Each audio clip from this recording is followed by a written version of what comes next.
에스겔서 47장 1절 12절입니다. 6월 25일부터 오늘 새벽까지 거의 3달 동안 에스겔서를 보았습니다. 그리고 이 에스겔서 오늘 함께 읽었던 이 47장은 이번 주간만 해도 한 4일 동안을 이 에스겔서 47장을 보았습니다. 대부분 새벽 예배를 드리시는데 벌써 오늘 47장을 이제 4번째 이렇게 보시는데, 에스겔서를 쭉 마감을 하면서 지금 이 시대 속에서의 우리가 어떻게 살아가야 될 모습들을 에스겔서는 참 잘 보여주고 있다. 그래서 에스겔서 전체를 정리하면서 다시금 내일부터는 사도행전을 보려고 하는데요. 이제 성령이 이끌림 받아서 우리가 어떻게 살아가야 되어지고 죄에 대해서 우리가 어떻게 다뤄야 되는지를 에스겔서 이 47장은 우리에게 잘 말해주고 있습니다. 에스겔서의 전체를 보게 되어지면 이 에스겔이 지금 바벨론의 포로로 잡혀간 가운데 그 바닷가에서 환상을 보게 되었죠. 깜짝 놀라는 거예요. 왜냐하면 하나님의 임재하심은 예루살렘 성전에서만 있는 걸로 알았는데 그 이방 땅인 그 바닷가에서 하나님께서 그 에스겔을 부르시고 에스겔에게 환상을 보여주십니다. 그러면서 그 환상은 꿈이 펼쳐지는 그런 환상이 아니라 오히려 이스라엘이 망하는 것, 이스라엘이 철저히 무너지는 것. 사실은 에스겔이 지금 바벨론의 포로로 잡혀갈 즈음에는 아직 이스라엘이 다 멸망하지 않았어요. 아직 그들에게 남아있는 자들이 있었습니다. 그래서 남아있는 자들은, 또한 남아있는 거기 선지자들은, 하나님 앞에 택함 받은 우리들이 왜 망하겠느냐, 절대 망하지 않는다. 우리가 한 1, 2년 저렇게 바벨론에게 포로 잡혀가고 회복할 거야, 이렇게 성전이 있는데 왜 망하느냐, 그러면서 막 꿈과 희망을 주어요. 그런데 에스겔에게 보여주고 예레미야에게 보여주고 이사야에게 보여준 환상은, 하나님의 말씀은, 아니 너희는 죄값으로 인하여서 아무리 회개하라고 그렇게 메시지를 줬는데도 불구하고 회개하지 않았기 때문에 그거에 대한 분명한 너희들의 하나님의 징계가 있다. 그렇게 말씀하고 계셔요. 잠깐 고통당하고 끝날 것이 아니라 이 징계가 기를 거야. 70년이라는 것을 말씀하고 있습니다. 그랬을 때 오히려 이 이스라엘 사람들은, 그 선지자들이 매국노야. 아니 우리가 어디 그렇게 오랫동안 저 이방인, 하나님을 믿지 아니하는 저들에게 포로로 잡혀갈 수 있어. 그럴 수는 없지 라고 하면서 사실은 이사야의 말도 듣지 않고 예레미야 말도 듣지 않고 에스겔의 말도 그렇게 그들이 탐탁하게 여기지 않습니다. 사실 오늘 이 사회의 우리 대한민국과 온 세계의 모습입니다. 하나님께서는 우리 이 땅에 마음껏 예배하고 마음껏 전도하고 마음껏 주의 일을 할 수 있는 기회들을 너무도 많이 주었습니다. 그러나 우리가 이 대한민국만 놓고 본다면 90년대를 기점으로 해서 우리가 6.25 전쟁 이후 폭발적으로 한국 교회는 부흥해 왔습니다. 그러나 이제 88 올림픽을 기점으로 해서 한국 경제가 부유해지면서 서서히 교회들이 물질주의로 바뀌어져 가지요. 그러면서 90년대가 되어지면서 사실은 한국 교회는 부패, 사실 이렇게 말할 수가 있습니다. 이때부터 교회의 어떤 부흥이나 영적인 부흥들이 정책이 수그러 들어가고 있습니다. 그럼에도 불구하고 한국교회는 그렇게 회개하지 않았습니다. 회개는 외쳤지만 그런 회개의 역사들이 그렇게 많지 않았습니다. 거기에다가 한 2, 3년 전에는 부산에서 WCC, 이것은 교회마다 논쟁이 많지만 한편으로 보게 되어진다면 하나님이 기뻐하시지 않는 것은 사실일 것입니다. 왜냐하면 거기서 구판이 벌어졌다는 것은 사실 공동한 사실이고 거기에 동성애 부스가 설치되었던 것도 사실입니다. 이런 것들을 한국 교회에 대표되어지는 일부 교회와 교단에서 주도하여서 이것들이 벌어졌을 때, 그리고 나서 그 어느 교회도 그거에 대해 철저히 회개하는 것이 없었습니다. 마치 지금 에스겔서에서 보는 것과 마찬가지입니다. 그랬을 때 하나님은 이스라엘 백성들에게 대해서 징계를 내리시더라는 것이죠. 말씀 한번 보고 또 말씀 나누겠습니다. 히브리서 12장 6절로 13절입니다. 함께 읽습니다. 시작. 주께서 그 사랑하시는 자를 징계하시고 그가 받아들이시는 아들마다 채찍질하심이라 하였으니 너희가 참음은 징계를 받기 위함이라. 하나님의 아들과 같이 너희를 대우하시나니 어찌 아버지가 징계하지 않는 아들이 있으리요.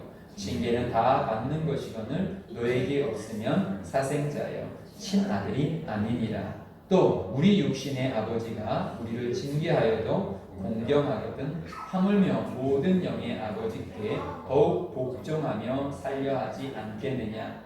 그들은 잠시 자기의 뜻대로 우리를 징계하였거니와 오직 하나님은 우리의 유익을 위하여 그의 거룩하심에 참여하게 하시느니라. 무릇 징계는 당시에는 즐거워 보이지 않고 슬퍼 보이나 후에 그로 말미암아 연단받은 자들은 의와 평강의 열매를 맺느니라. 그러므로 피곤한 손과 연약한 무릎을 일으켜 세우고 너희 발을 위하여 곧은 길을 만들어 저는 다리로 하여금 어그러지지 않고 고침을 받게 하라.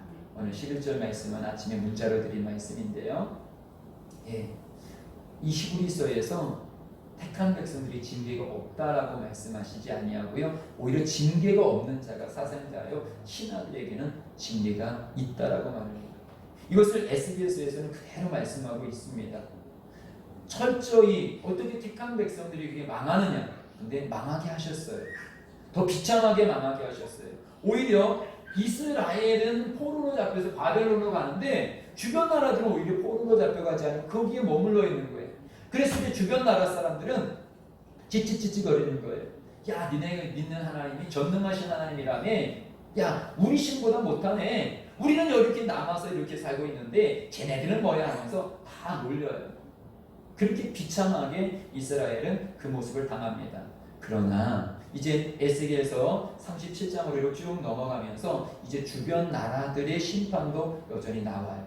그런데요, 분명한 사실은 무엇이냐면 주변 나라들은 심판으로 끝났어요. 이것은 무슨 말입니까?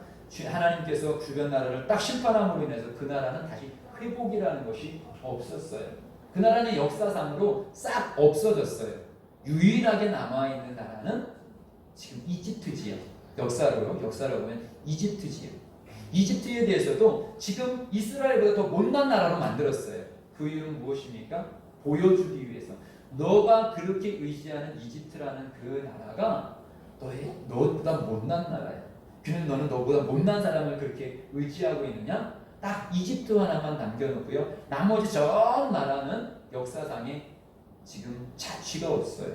그런데 중요한 것은 이스라엘이라는 나라는 그렇게 하나님 앞에 징계를 받았음에도 불구하고 에스겔서, 오늘 우리가 47장도 읽었지만요, 에스겔서 하나님께서는 이스라엘에게는 다시 기회를 주셔요. 어떤 기회요?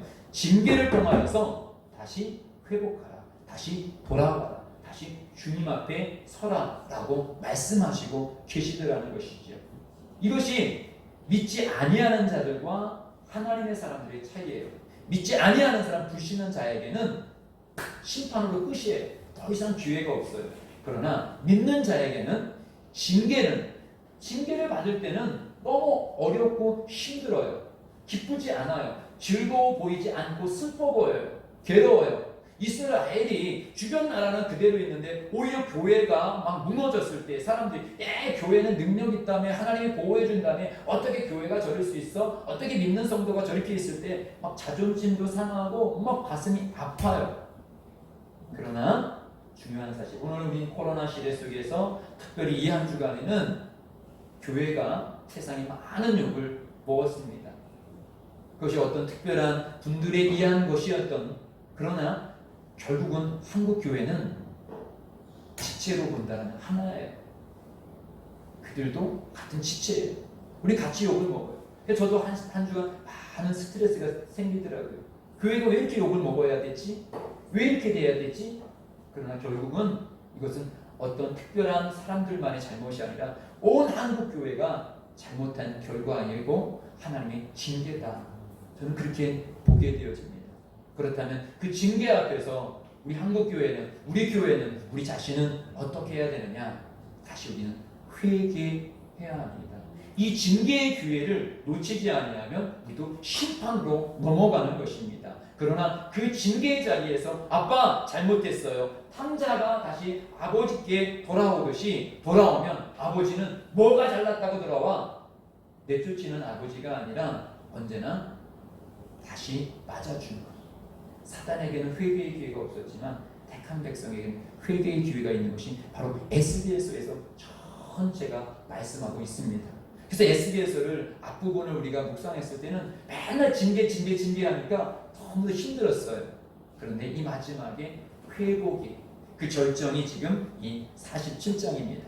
37장에서 에스겔을 통해서 골짜기에 보내주셨고 그 골짜기에서 다 마른 뼈인데 뼈 중에서 다 말랐어요. 소생할 수 있는 여지가 하나도 없는 것을 보여주셔요. 그러면서 그 마른 뼈들에게 말씀을 선포케 하십니다. 그런데 그 말씀이 선포되어졌을 때 그들에게 막 살이 생기는 거예요. 그러나 살이 생겼다고 해서 그들이 움직이는 게 아닙니다. 그 다음에 생기를 부어넣으셔요. 그 생기를 바로 성령을 부어넣으시게 되어졌을 때 그들이 군대가 되어져서 다시 일어나는 장면을 보여주셨는데 그 보여주신 장면을 이루는 것이 오늘 이 47장입니다. 그리고 이 47장을 이룬 것이 누구냐? 여기에 있는 우리들입니다. 아멘. 그러면 오늘 이제 47장을 한번 쭉 다시 한번 새벽 예배 때 보았지만 또 다시 보도록 하겠습니다. 우리 2절 말씀 함께 읽겠습니다. 2절이요. 시작. 그가 또 나를 데리고 북문으로 나가서 바깥길로 꺾여 동쪽을 향한 바깥문에 이르시기로 본즉 물이 그 오른쪽에서 스며 나오더라. 예, 성전 북쪽으로 갔는데 바깥쪽에서 길을 걷다가 동쪽을 향하여서 바깥문에 이렇게 갔는데 성전에서 물이 나와요. 여러분 보통 건물 밑에서 물이 나오면 그 건물에 큰일 나는 거예요. 건물이 무너지는 거예요. 근데 이것은 무엇을 말씀하고 있습니까? 성전. 에스겔서는 성전이 무엇이냐면 예수 그리스도께서 십자가에 못 박혀 죽으심으로 인하여서 우리의 심령 가운데 만들어지게 되어지는 그 성전을 말씀하고 있습니다. 그 성전, 그 예수 그리스도의 보혈의 피를 통하여서 거기서 물이 나오게 되어지는데 이 물은 무엇이냐? 보혈의 피인데 그 보혈의 피로 만들어지는 것이 무엇이냐? 성령님이십니다. 근데 그것이 흘러나와요. 흘러나오는 물, 이 성령님이신데 그냥 단 한 번에 찔끔 뚝 물결이 뚝 떨어지고 마는 것이 아니라 계속 쿨쿨쿨쿨쿨쿨 흘러나오시더라는 거예요. 끊임없이 내 속에 성령님이 들어오시면 그 성령님은 단회기적으로 단 한 번 딱 경험하고 끝나는 것이 아니라 내 속에서 계속 역사하시는 분. 아멘. 우리 히브리서 13장 5절 말씀을 함께 읽습니다. 시작. 그가 친히 말씀하시기를 내가 결코 너희를 버리지 아니하고 너희를 떠나지 아니하리라 하셨느니라. 성령님이 내 속에 버리지 아니하시고 떠나지 아니하시고 계속적으로 역사하시는 말씀을 오늘 2절에서 말씀하고 있습니다. 성전에서 예수의 그 보혈의 피 은혜 안에서 그 예수 그리스도를 나의 구주 나의 하나님을 영접하여서 내 마음이 성전 삼은 그들 속에서 성령님은 계속적으로 역사하고 계시는 거예요. 오늘도 그 성령님께서 우리를 이끄시기 때문에 여기에 저와 여러분이 있는 것입니다. 아멘. 3절 말씀 읽겠습니다. 3절이요. 시작. 그 사람이 손에 줄을 잡고 동쪽으로 나가며 천적을 측량한 후에 내게 그 물을 건너게 하시니 우리 발목에 오르더니. 예, 천척, 한 척이 어떻게 발끝에서 팔꿈치까지 한 척 이렇게 말을 하고 있는데 대충 보면 한 500m 정도 이렇게 가요.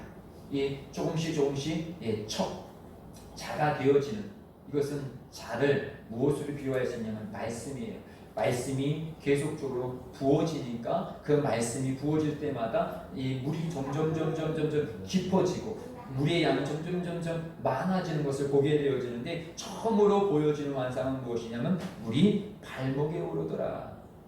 성령이 예수 그리스도를 내 안에 모셔드렸고 성령이 내 안에 역사하셔요. 그래서 나를 잠기게 하시는데 어디까지 잠기게 하시느냐? 발목까지 잠기게 하셔요. 이것은 우리에게 무엇을 의미하느냐? 성령을 모셔드렸어요. 예수를 믿어요. 그런데 여전히 육신의 소욕이 성령보다 더 강력하게 역사해요. 그래서 성령님은 알고 아는데 느끼게 느껴지는데 성령님 무시해. 내가 모든 것을 주장해. 내가 가고 싶은 대로 가요. 주일도 내가 지키면 지키고 말고 싶으면 말고요. 왜요? 내 의지가 성령보다 더 강하기 때문에. 발목까지. 그래서 세상도 내가 마음껏 갈 수 있고 교회도 마음껏 갈 수 있는 이런 신앙. 약간 변덕이 있는 신앙이지. 이 모습. 성령은 계시긴 계시는데 내 육신의 자아가 더 큰 모습을 보여줍니다. 좀 더 가지요. 4절입니다. 시작. 다시 천적을 측량하고 내게 물을 건너게 하시니 물이 무릎에 오르고 다시 천적을 측량하고 내게 물을 건너게 하시니 물이 허리에 오르니. 다시 말씀이 좀 더 들어오니까 이제 물이 더 깊이 들어가는데 어디까지 가느냐? 무릎까지 갔어요. 발목까지 와서 교회로 왔다 갔다 하다가 어느 순간에 무릎까지 왔어요. 무릎은 기도의 신앙을 말하게 되어져요. 무릎을 꿇게 되어져요. 무릎을 꿇게 되어지니까 그때부터 성령을 좀 더 깊이 있게 되어져요. 여러분 무릎을 꿇게 되어지면 사실 무릎까지 물이 왔지만 꿇는 때는 허리까지 축 차이게 되죠. 가슴까지 축 차이게 되죠. 그러면서 이제 성령을 가슴 속에서 막 경험하게 되어지고 이제는 무릎을 꿇음으로 인하여서 다시 주님을 경험하게 되어지고 만나게 되어지는 무릎 신앙이 되게 되어지고 이때부터는 이제 성령님을 이제 경험을 하지. 그래서 무릎 꿇을 때 막 경험하다가 예배 시간에 막 경험하다가 다시 뚝 피면 무릎까지니까 여전히 여기도 내 힘. 그래서 무릎을 꿇을 때는 주님의 뜻대로 막 살고 나는 주님의 뜻대로 살아갈래요. 말씀대로 살아갈래요. 막 고백했다가 또 어느 순간에 기도가 뚝 끊기게 되면 또 내 식으로 예전처럼 그렇게 막 방탕하지는 않지만 여전히 내 힘으로 막 가는 그런 단계. 그런데 좀 더 말씀이 들어오게 되어지니까 어디까지 들어갑니까? 이제 허리까지 가면 이제는 이것은 무엇이냐? 허리는 우리의 중심을 말해요. 말씀 한번 드리겠습니다. 이 말씀이 잠깐만요. 와입니다. 허리까지 에베소서 6장 14절에 그런즉 서서 진리로 너희가 허리띠를 띠고 의의 호신경을 붙이고 진리가 허리는 진리를 말합니다. 우리가 지금 허리띠를 친 것도 바지가 내려가지 않는 중심을 딱 잡지요. 이제 말씀이 더 들어오고 성령님이 허리까지 가니까 이제 삶의 중심이 이제 발목이었을 때는 세상 갔다가 교회도 갔다가 왔다 갔다 했지만 이제 허리까지 쭉 차게 되어졌을 때는 이제 중심을 하나님께 받아요. 거기다가 무릎을 꽉 꿇고 기도할 때는 완전히 성령의 지배가 되어져가지고 이제 절대 순종도 하게 되어지지요. 그러면서 이제는 삶 속을 헌신하게 되어집니다. 충성하게 되어집니다. 주의 뜻대로 살아가고자 애를 쓰게 되어집니다. 가슴도 뜨거워지고 나를 내어주기도 하고 베풀기도 합니다. 그러나 때로는 내가 일어날 때가 있어. 내가 일어나면 중심은 하나님이지만 여전히 때로는 내 고집, 꺾여지지 않은 내 고집이 때로는 주님과 맞다고 대항할 때도 있어요. 그러면서 기도로 내 감정을 버리고 내 느낌을 버리고 때로는 기도하지 않을 때는 여전히 내 고집대로 가게 되는 이런 단계.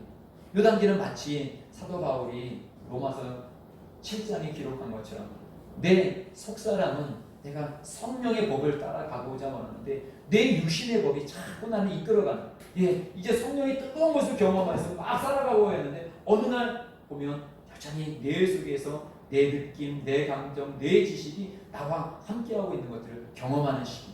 그럼에도 불구하고 내 중심이 그래도 하나님이기 때문에 그 중심을 자꾸 잡으려고 하는 시기가 요 시기지요. 5절 말씀입니다. 시작. 다시 천적을 측량하시니 물이 내가 건너지 못할 강이 된지라. 그 물이 가득하여 헤엄칠 만한 물이요 사람이 능히 건너지 못할 강이더라. 이제 내가 도저히 할 수 없는 단계까지 이것이 성령이 나를 장악하신 거예요. 이것은 마치 사도 바울이 복음을 증거했을 때 예루살렘으로 가게 되어지면 반드시 망하고 잡히고 감옥에 갇힘에도 불구하고 성령에 매여서 그는 예루살렘으로 가게 되어집니다. 그 이유는 무엇이냐면 그가 예루살렘에 갔다가 로마에 가서 하나님의 복음을 증거하는 일을 성령님이 쓰시기 원하는, 내 육신으로는 고달픈 일이지만 성령이 나를 장악하니까 내 느낌, 내 감정, 내 계획이 다 뒤로 가고 오직 성령이, 주변의 사람들이 분명히 가면 잡혀요, 분명히 가면 고난이 있어요 라고 말을 해도 성령이 나를 지배하는 대로 움직일 수 있는, 내가 아무리 논리적으로 생각하고 경험적으로 생각하고 이론적으로 봐도 예배드리고 주 앞에 충성할 때 나에게 득이 될 게 하나도 없고 손해가 더 많이 와.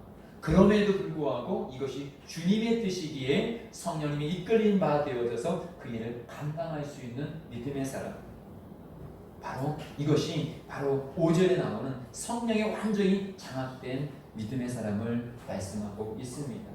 오늘 이 코로나 시대를 우리가 이기게 되어졌을 때 이건 어떤 사람이 이것을 경험하게 되어지느냐, 결국은 다 망한 것을 경험했어요. 다 망했어요. 포로로 잡혀갔어요. 희망이 전혀 없어요. 그런데 그때 다시금 예수를 바라보고 예수의 보혈의 피로 그 내 죄를 씻김받고 씻김받은 곳에서 성령을 환영하고 모셔드리고 인정하고 그분 앞에 무릎을 꿇고 그분의 말씀을 받아들이고 그분 앞에 나를 전적으로 맡긴 사람이 새롭게 경험할 것, 이것은 예레미야 선지자에게 있어서 예언의 말씀이에요. 그런데 오늘 여기에 있는 우리들에게는 예언의 말씀이 아니라 경험의 말씀이에요. 우리는 지금 그렇게 경험하고 살아가고 있는 거예요. 그 놀라운 축복을 받고 있는 거예요. 이 놀라운 천국의 환상을 보았던 에스겔도 경험하지 못한 이 성령의 지배의 역사를 우리는 지금 당사자가 되어져서 이렇게 경험하고 있는 것입니다. 그러면 이 놀라운 축복을 받은 우리들 어떻게 살아가야 합니까? 이제 그 성령으로 이제 회복의 역사를 우리들이 이루고 살아가야 합니다. 성령의 역사가 일어나는 것이 어떤 일들이 일어납니까? 우리 8절 말씀입니다. 8절 시작. 그가 내게 이르시되 이 물이 동쪽으로 향하여 흘러 아라바로 내려가서 바다에 이르니 이 흘러내리는 물로 그 바닷물이 되살아나리라. 흘러내리는 물로 어디가 되살아나리라?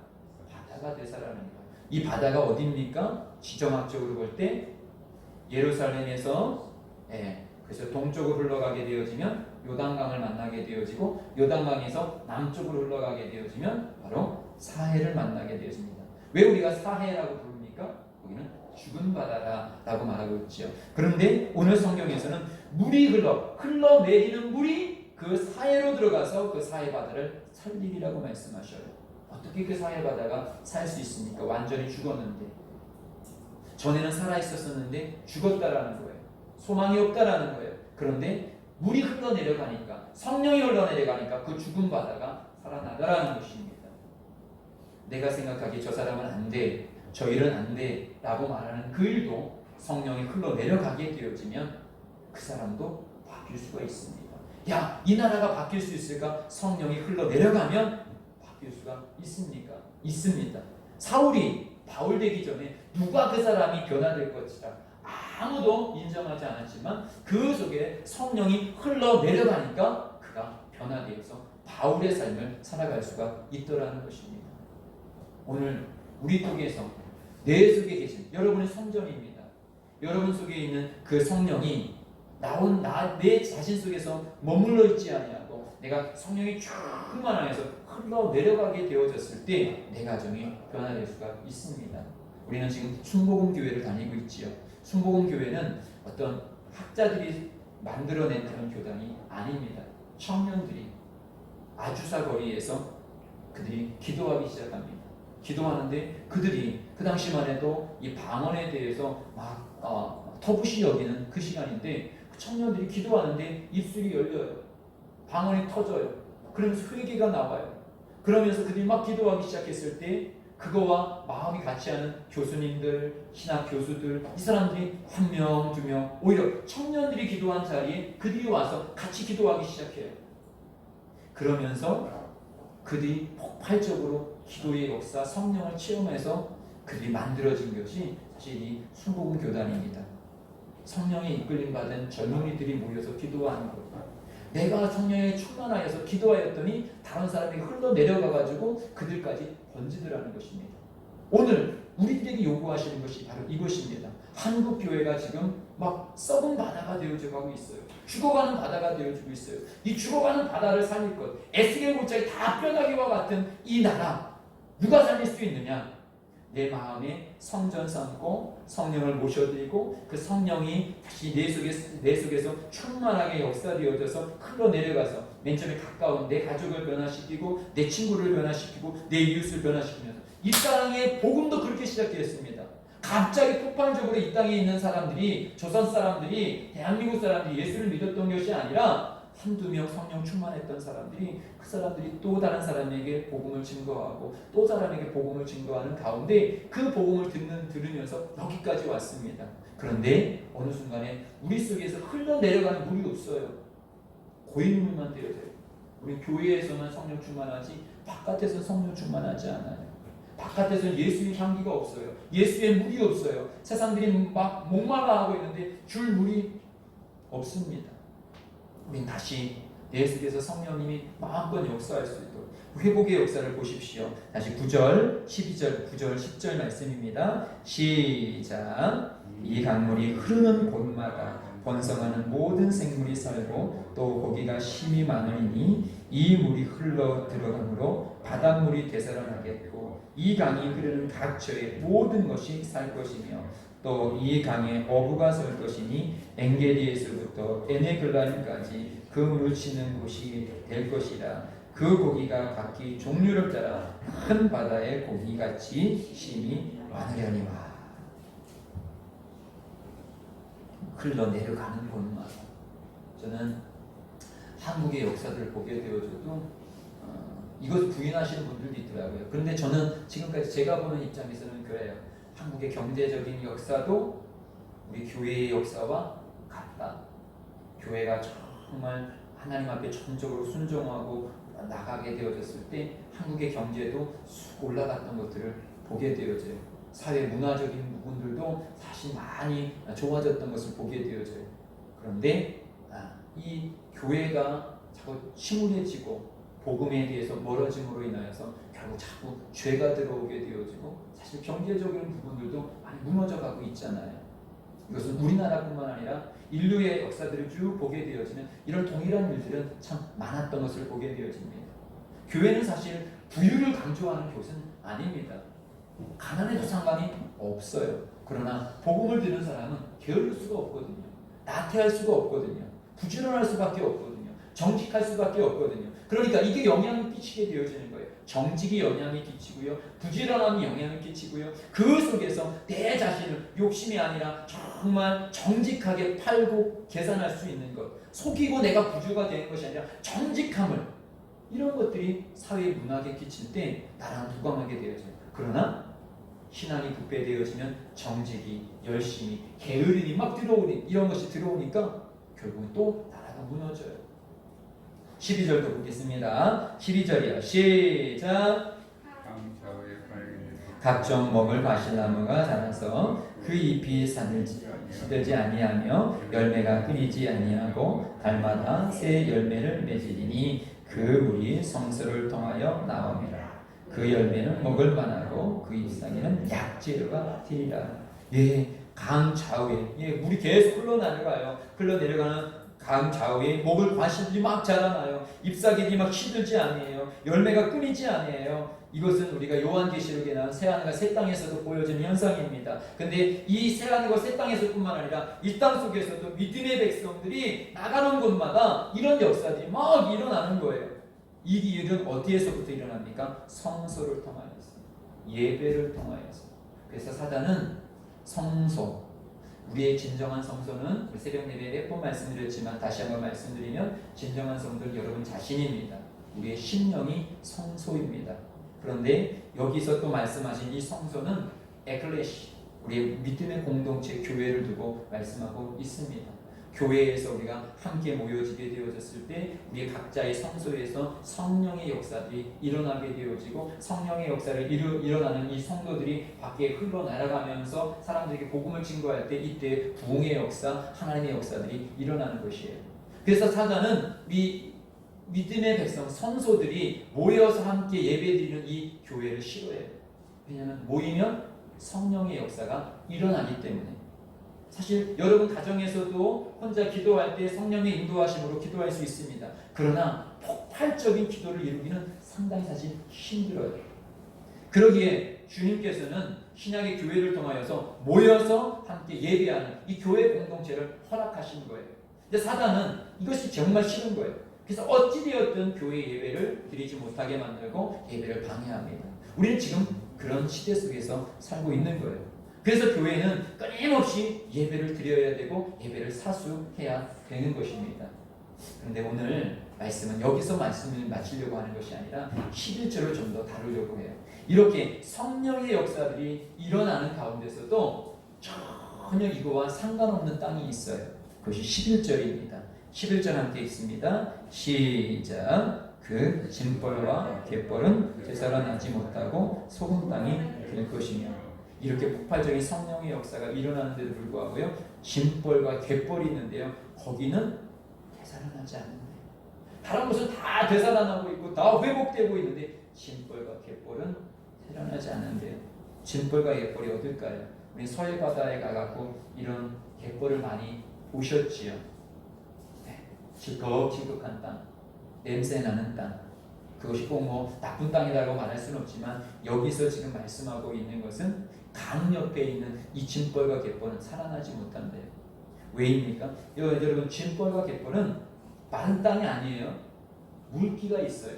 지금 오늘 이 회복된 데는 다 지금 물이 들어감으로 인해서 회복이 되어지는데 이 진벌과 갯벌은 자기가 갖고 있는 물이 있어.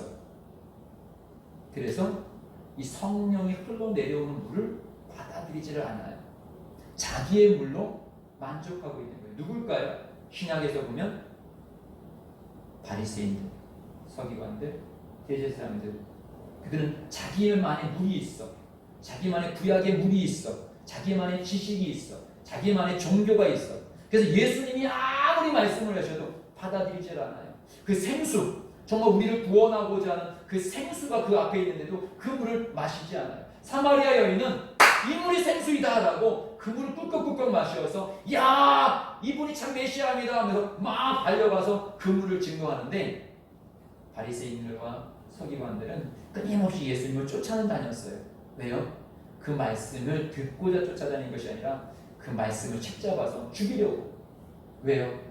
자기가 갖고 있는 이 진벌의 진흙탕과 같고 있는 작은 이 소금기와 이 물기가 그것이 전부라고 생각하고 오히려 그 복음을 막더라는 것이죠.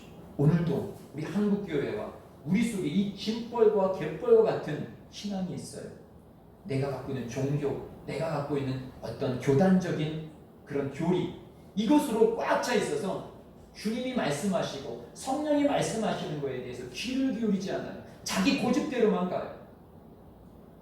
그래서 이 진벌과 갯벌로 인하여서 다른 사람들까지 다 냄새가 나게 하고 다 무너뜨리는, 이것이 지금 이 시대에 우리들 모습 속에 있더라는 것이죠. 아무리 폭발적인 성령의 역사가 주어진다 할지라도 자기 것으로 가득 찬 바리새인들이 변화되지 않은 것처럼 오늘 우리도 여기 이 자리에 있을 수 있습니다. 혹시 내 지식, 내 감정, 내가 어렸을 때 봤던 어떤 그런 교리적인 것으로 꽉 차 있지는 않습니까? 교리가 다 나쁘다고 하는 것은 아닙니다. 그러나 성령보다 앞설 수는 없습니다. 말씀보다 앞설 수 없습니다. 우리는 성령과 말씀 앞에서 그분이 내게 흘러내려오는 말씀이 있으면 내 생각은 이렇지만 사도 바울이 예루살렘으로 안 가도 그는 지금 이미 직업을 다 포기하고 복음만 증거하고 있어요. 그럼에도 불구하고 너는 예루살렘으로 가. 오히려 예루살렘으로 가면 복음이 객관적으로 보면 막혀요. 감옥에 들어가는데 무슨 복음이 증거할 수 있겠습니까? 지금 유럽 아니 그 아시아 그 터키 지역에서 마음껏 지금 전도를 하고 있어요. 그럼에도 불구하고 성령이 흘러내려와서 너는 예루살렘으로 가라고 말을 하니까 그 흘러내리는 성령님을 그대로 받아들이잖아요. 짐벌과 갯벌이 아니에요. 그대로 그것을 받아들이니까 사도 바울이 가는 곳마다 성령의 역사가 일어나서 결국은 로마가 변화되어진 것입니다. 오늘 우리는 내가 갖고 있는 그런 신앙적 지식으로 질퍽질퍽하게 살고 있지는 않냐라는 것이죠. 또 하나는 짐벌과 갯벌은 지금 강가라고 말을 하고 있잖아요. 강의 중심에 있는 곳이 아니라 강 옆에 있는 거예요. 즉 강도 경험해 봤다라는 거죠. 방금 전에 말씀드렸던 이 바리새인들이나 서기관들이나 제사장들도 말씀을 전혀 모르는 사람들이 아니라는 거죠. 말씀을 경험했는데 말씀을 거부하는 사람들, 자기 식으로 살아가는 사람들, 강 옆에 사는 사람들, 교회는 다녀, 교회를 경험해. 근데 그 속에서 성령을 확 받아들이지 아니하고 그냥 교회만 살짝 경험해놓고 교회를 비판하는 사람, 이 시대에는 너무도 이런 사람들이 많아요. 지식적, 즉 종교인인 거예요. 아웃사이더 속에서 그냥 자기가 유리할 때는 교회 와고 교회가 불리할 것 같으면 교회 바깥으로 가고 그 옆에서 왔다 갔다 하는 세상과 교회를 종교인으로 그냥 자기의 유익을 따라서 붙여놓은 사람.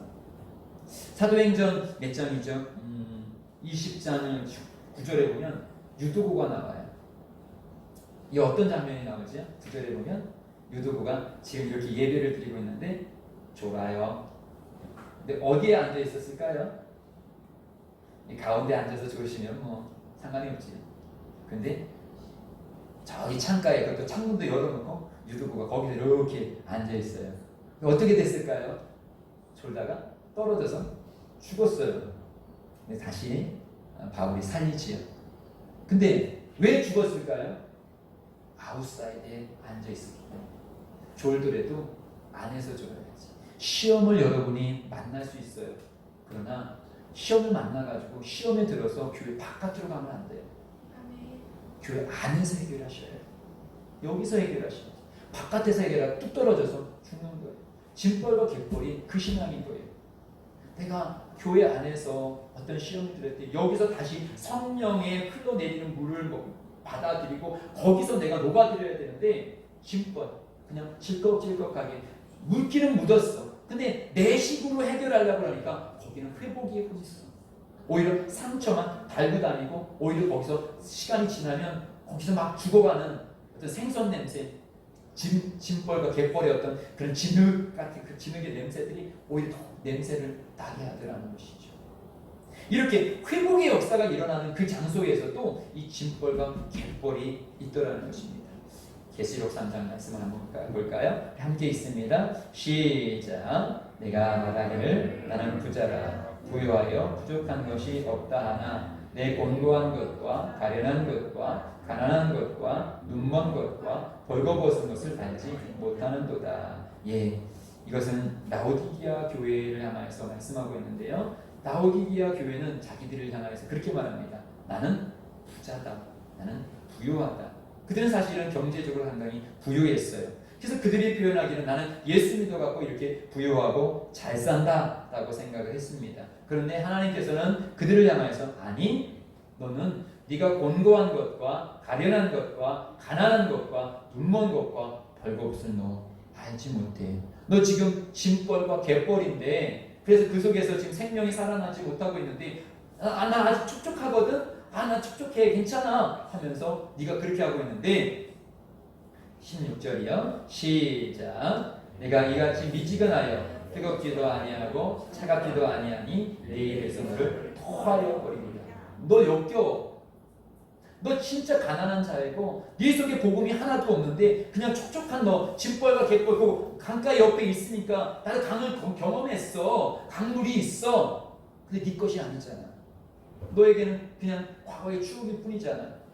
미지근한 토해 버리겠다라고 말하고 있어요. 오늘 본문에서는 거긴 되살아나지 않는다. 이 라오디게아의 교회에 대해서는 토해 버리겠다. 한국 교회에 대해서, 우리 교회에 대해서, 우리 자신에 대해서 여러분은 어떻습니까? 정말 내가 성령에 오늘 발목이든 무릎이든 허리든 아니면 푹 파였던 어느 위치에 있습니까? 그런 푹 잠겼던 경험이 있었습니까? 근데 지금도 잠겨 있으십니까? 아니면 지금은 발목도 아니고 이젠 짐벌과 갯벌이 되어져서 성령이 무슨 성령이냐? 내 계획이 더 중요하지. 내 고집이 더 중요하지. 내 마음이 더 중요하지. 알 거는 다 알아. 내 고집으로 가고 있지는 않습니까? 완전 질컥질컥한, 오히려 세상 사람보다 더 질컥질컥한 그런 삶을 살고 있지는 않습니까? 하나님께서 나 이제 너 토해버릴 거야. 마태복음 19장 23절로 24절이요. 시작. 예수께서 제자들에게 이르시되 내가 진실로 너에게 이르노니 부자는 천국에 들어가기가 어려우니라. 다시 너에게 말하노니 낙타가 바늘귀로 들어가는 것이 부자가 하나님의 나라에 들어가는 것보다 쉬우니라. 나 세상 다 가졌어. 난 다 경험했어. 이게 부여예요.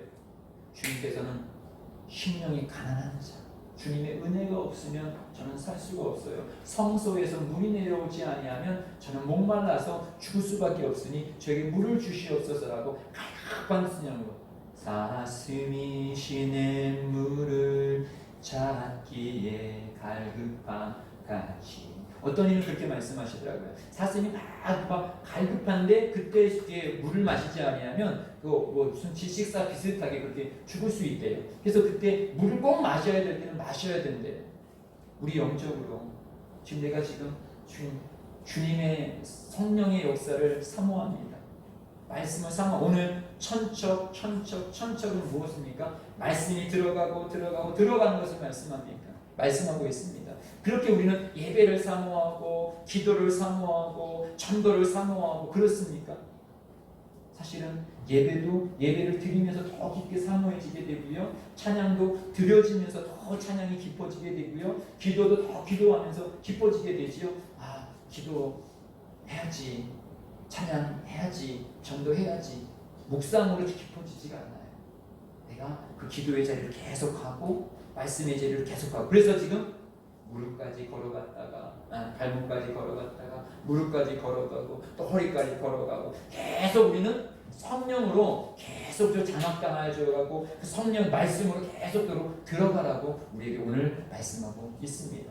그렇지 아니하면 점점 성령님은 나에게 떠나지 아니하시고 버리지 아니하시지만 점점 오히려 찾던 물이 점점 쭉 빠지고 이제 발목도 아닌 갯벌이 되어져가지고 나 과거에 신앙생활 열심히 했어. 근데 지금은 없어. 지금 냄새만 나. 지금 분노만 있어. 그것이 우리들의 모습이 아니냐라는 것입니다. 주님께서는 오늘 한국교회를 향하여서 우리 교회를 향하여서 우리 자신을 향하여서 다시금 성령님을 환영하고 모셔드리고 인정하고 다시 그 성령님 옆에 지배당하여서 성령이 이끌림 받아여지는 삶을 살으라고 강력하게 요구하고 계십니다. 그것은 다른 사람에게 요구하고 있는 것이 아니라 나에게 요구하는 것을 다시 한번 깨닫고 우리 다시금 이 시대 속에서 내가 흘러내려가야 돼요. 예전에 누군가가 어떤 사람이 흘러내려가서 한국교회가 1%도 안 되었던 그 시대 속에서 지금은 이렇게 많은 사람이 예수 믿었다라면 거꾸로 이제 내가 성령 충만하여서 누군가에게 영향력을 끼치면 다시 민족도 회복될 수가 있습니다. 말씀 마지막 한 절만 읽고 말씀을 마치겠습니다. 계시록 22장 17절입니다. 시작. 성령과 신부가 말씀하시기를 오라 하시는도다. 듣는 자도 오라 할 것이요 목마른 자도 올 것이요 또 원하는 자는 값없이 생수를 받으라 하시더라. 이것이 주님께서 오늘 우리들에게 요구하시는 것입니다. 나는 너희들이 부르짖고 찾고 간구하면 반드시 줄 거야. 그러니까 와, 소유해, 차지해, 내 것으로 만들어 라고 말씀하고 있습니다. 우리 주님을 찬양하겠습니다.